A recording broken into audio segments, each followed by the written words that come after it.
Yo guys, Osibic here and welcome back to another video on my channel. And today Spurs have just yesterday beaten Stoke 4-0. Wow, where do I start? 4-0 in the first half. We scored in the 12th, the 17th, no, not the 17th, the 12th, the 32nd, 37th and 46th, I believe. Kane getting a hat-trick, and he could have even had more. Like, he could have shot when he passed to Delhi for the fourth goal, and he almost scored an absolute pinger. It was like his goal versus Arsenal, but further out. It was outside, completely outside the box. It was like a knuckleball that almost went in the top corner, and I was out my chair. I thought it was in, but anyway, he got 3 goals. That's 2 hat-tricks in a week.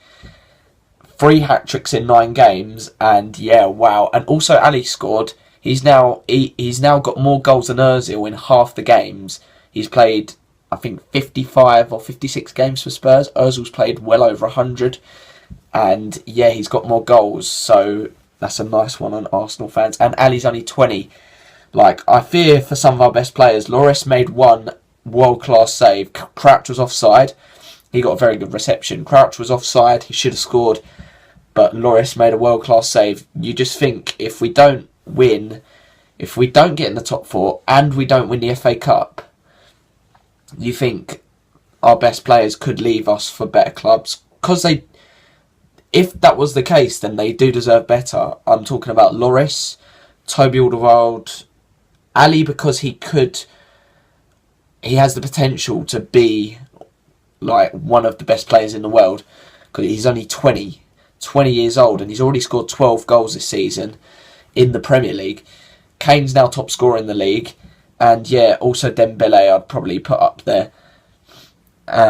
It just shows you what happens when we give Kane chances, and when we get him, well, we give him good chances basically, and when he's scoring, it just shows how we can just brush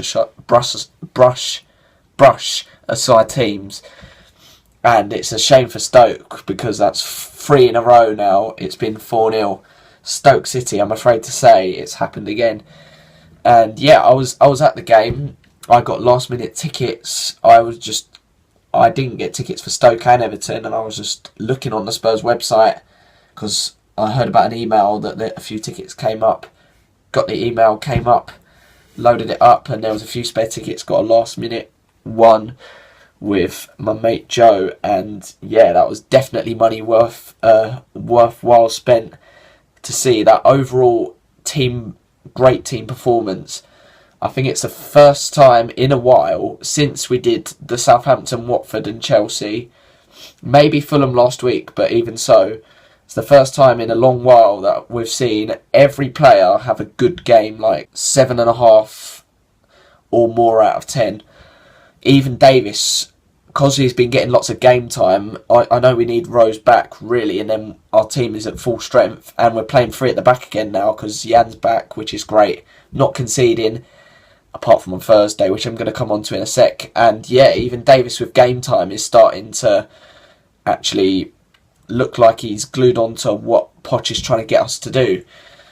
And yeah, that was much better than what I saw on Thursday. That was just dejecting after the game. You know, it takes forever to get out of there. Half an hour waiting in the rain along Wembley Way. Yeah, that was not good. We did get very unlucky. I'm not angry at Ali, but yes, he did cost us in that game. So yeah, going out on Thursday of Europe was disappointing.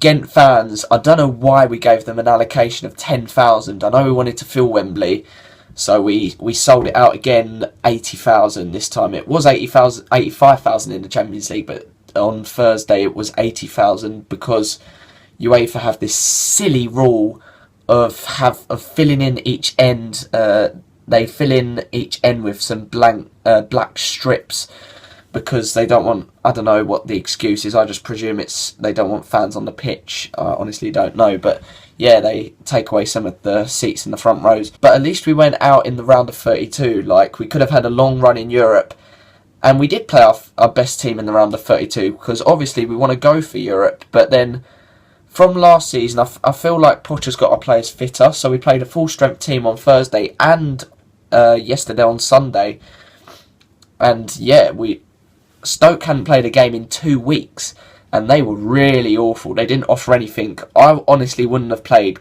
Crouch, even though he got a good reception from the Spurs fans. We even sang in the San Siro 1-0 from when we beat AC Milan in the Champions League. Last time we did anything in Europe. Anyway, moving on to the weekend, a really big match against Everton. Really big because we only have, like, seriously, Leicester and West Ham away. That's like our biggest away games we have left. At home, we have Everton, the 3 big games that I'm calling Everton, Man U and Arsenal. Every game is big from now on. Every game is always big, yeah. But Everton are on form, so we will need to be at our best if we want to win. I am predicting a 2-1 Spurs as long as we play how we have been in the last 2 weekends, not on a weekday.